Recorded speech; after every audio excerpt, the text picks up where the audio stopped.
কিন্তু আজকে সকালে আমি আর আমাদের সম্মানিত চেয়ারম্যান সাহেব একটা জানাজায় গিয়েছিলাম। সেখানে ফিরে আসার সময় আসাদুজ্জামান খান আলীর পিতা আব্দুল সামাদ পাখি আমাকে রিং দেয়। তার নাম্বারটা আমার কাছে আছে, আমি আপনাদেরকে দেব। তার সেই কল রেকর্ড আছে আমাদের কাছে, সেটাও প্রয়োজনে আমরা আপনাদের কাছে দেব। সে আমাকে বলছে যে আপনি কেন আমাদের নামে মামলা করতে বলেছেন। আমি বলেছি যে আমি তোমাদের নামে মামলা করতে বলি না।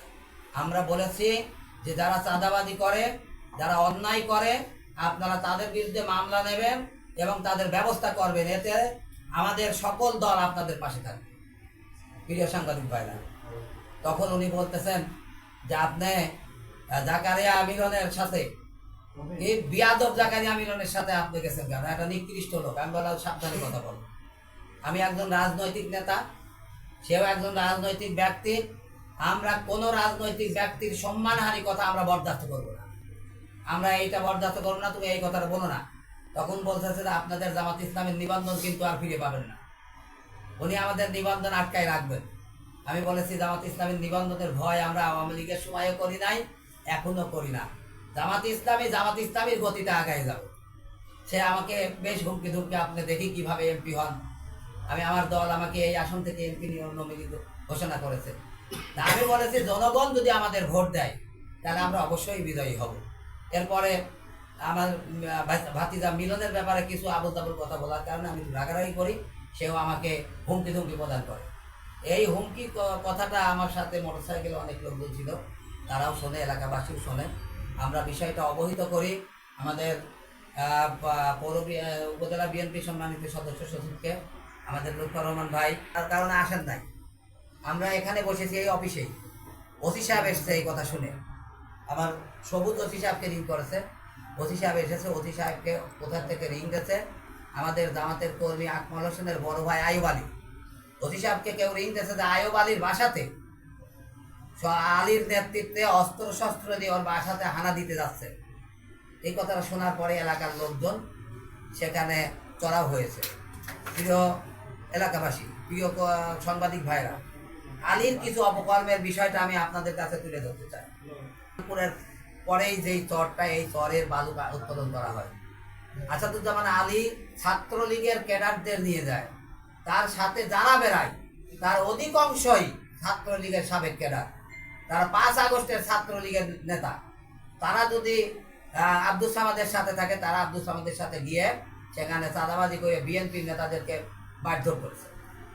আমাদের কুমারখালী বাজারের মাংস ব্যবসায়ী বাচ্চু নামে এলঙ্গিতে বাড়ি, তার দোকানে আলীর 1 নম্বর সৈনিক শামীম, সে যা বলেছে কুমারখালীর কোনো নেতার গুনার টাইম নাই, 50,000 টাকা না দিলে তোর কালকে পুলিশ দিয়ে ধরা হবে।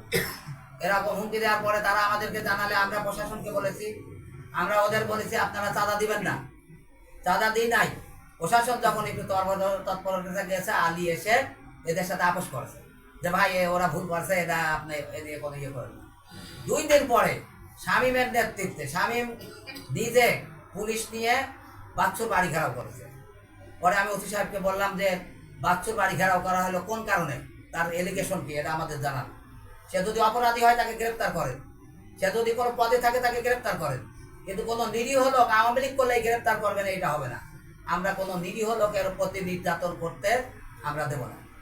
পরে উনি বলেছে ভাই আমি বাইরে আসি, আমি দেখতেছি। পরে ফেরত এসেছি। পরে গত 5 দিন রাত্রে আবারও তার বাসায় পুলিশ গেছে, বাচ্চুর বাসায়। আমি ওসি সাহেবকে বললাম যে এটা কেমন কথা হলো, আপনি তার বিরুদ্ধে এলিগেশন দেন, তাকে আমরা ধরাই দেবো, এলাকার লোকজন তাকে ধরাই দেবে। এমনি ভাবে গতকাল রাত্রে আমরা যাওয়ার পরে সে আমাদেরকে এভাবে হুমকি দিয়েছে। এরপরে যেটা আছে, পদ্মপুকুর ঘাট থেকে তমিজমল পর্যন্ত যে রাস্তা, এই রাস্তাটা এখন আছে মরণ ফাঁদ। এই রাস্তার কন্ট্রাক্টরকে খুঁজে পাওয়া যাচ্ছে না। আমরা মানুষের কাছে জিজ্ঞেস করলেই তারা বলে যে আলী চাঁদার দাবি করেছে তাই কন্ট্রাক্টর পলাইছে। আমরা কন্ট্রাক্টরকে খুঁজে পাই নাই।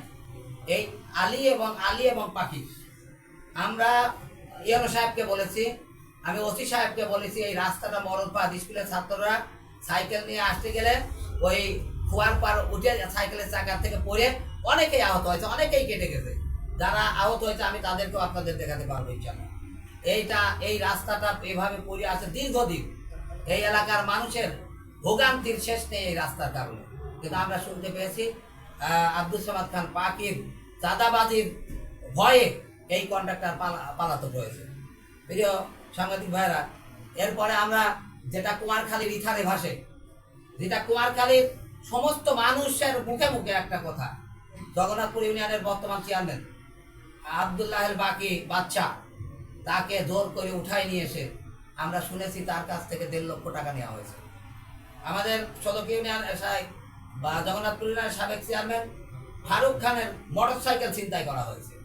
এগুলো আমরা সব শুনতেছি, এটা ইয়ার নেতৃত্বে, আব্দুল সামাদ খান পাকির নেতৃত্বে।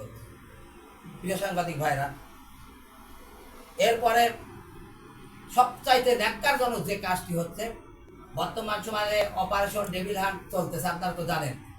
এইটাকে পুঁজি করে বিভিন্ন লোকের কাছে গিয়ে তারা হুমকি দিচ্ছে যে তোমার নামে মামলা আছে, তোমার নামে লিস্ট করা হয়েছে, যদি আমাদের টাকা দাও তাহলে এই লিস্ট আমি কেটে দেবো। এমনিভাবে বিভিন্ন লোককে হুমকি দিয়ে চাঁদা দাবি করা হচ্ছে। যারা চাঁদা দিচ্ছে না তাদেরকে পুলিশ নিতে ধরানো হচ্ছে। পুলিশ সমন্বয়ক যা পুলিশ চাচ্ছে, সমন্বয়কের জন্য পুলিশ দিতে বাধ্য, কিন্তু সেটা সমন্বয়করা বুঝতে পারলো না। এইটাই আমাদের দুঃখ।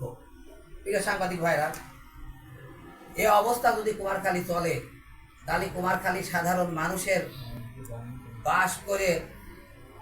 বাস করা কঠিন হয়ে যাবে।